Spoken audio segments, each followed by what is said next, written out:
नमस्कार सर, सबसे पहले आपका हमारे चैनल में स्वागत है। और सबसे पहले हम जानना चाहेंगे सर कि यदि कोई डेयरी फार्म की शुरुआत करता है, वो टारगेट बनाया कि हमें 10 गायों से डेयरी फार्म करना है, तो कि स्टार्टिंग में कितनी गायों से करें और कितने लीटर वाली गायों से करें? नमस्कार अरविंद जी। देखिए अरविंद जी, मतलब 10 गायों पर हम शुरू करने से पहले एक जिक्र करना चाहते हैं, मैं हमेशा करना चाहता हूँ। हमसे अगर कोई पर्सनली पूछने आता है और अपना टारगेट वो 10 बताता है, तो मैं हमेशा कहता हूँ कि पहले आप 1-2 साल के लिए 5 का टारगेट कर लीजिए। जी। तो मान लीजिए आपने मन बना ही रखा है कि 10 करना है, ठीक है? तो हम ये हमेशा कहेंगे कि आप 1 तिहाई 10 हो चाहे 20 हो, जितना भी हो, आप पहले एक झटके में 1 तिहाई गाय ले आएँ। जी। 2-4 महीने में आपको जो प्रॉब्लम आनी जानी है वो आपको दिखाई देगी। फिर आप अगला 1 तिहाई लाएँ। जैसे उनका दूध अब जैसे पीक के बाद धीरे-धीरे रिवर्स होना शुरू होगा, तो आप अगले 1 तिहाई पे ले आएँ। और अब फिर आप जब उससे अगले 4 महीने के बाद जब अगले 1 तिहाई की तरफ चलेंगे, तो पहले वाली ड्राई होके और मतलब दूध छोड़ने के कगार पे होंगी। और प्रयास रखें कि सारी कंसीव हों। आप इकट्ठे 10 ला लेंगे और फिर उसके बाद चारों तरफ पूछना शुरू करेंगे कि कैसे रिपीट ब्रीडिंग संभालनी है, क्या संभालनी है, तो फँसेंगे। तो पहले आप 4 ला के उनकी प्रक्रिया को सॉलिड करिए। जब तक अगली 4 आएँगी, तब तक आप उनको कंसीव करा हो चुके होइए शुरू के 4 को, और फिर अगली 4 पे काम करिए। वो पीक पे होंगी और आपकी अगली 4 जो है प्रेग्नेंट होंगी। फिर जब आप लास्ट वाली 4 लेके आएँगे, या जो भी जैसे बाँट रखा है आपने 3-4 3-4 करके, तब तक पहले वाली फिर 1-2 महीने में डिलीवर करने की तैयारी जी, करो। जी। तो ये प्रक्रिया है, 1 तिहाई 3 भाग में बाँट के शुरू करना चाहिए। और उसकी मतलब ये नहीं कि चुपचाप बैठे हुए हैं, पहले वाली कंसीव होते जानी चाहिए 4-4 महीने पे, 4 महीने 5 महीने में पार हो जानी चाहिए सब। जी। और कोशिश ये रखनी है कि ठंडे मौसम में हो जाए, क्योंकि आपसे जून से सितंबर में प्रेगनेंसी घट जाती है एकदम से। जी।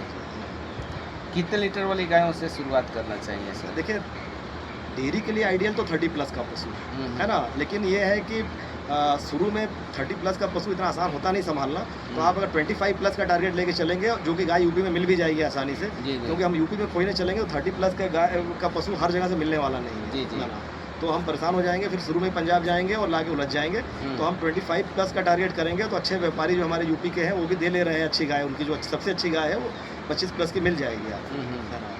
तो उनसे शुरू करें, वो बुरे नहीं है। 25 लीटर का पशु एक मतलब आपकी बाकी मेहनत ठीक रहेगी तो वाइबिलिटी दे देगा। डेयरी में चुनौतियाँ क्या-क्या आती हैं सर? देखिए, सबसे एक बड़ी चुनौती थी शुरू करने के साथ आपकी ब्रीड ठीक होनी चाहिए। उसके बाद अगली चुनौती तुरंत आती है कि आपका फीड ठीक होना चाहिए।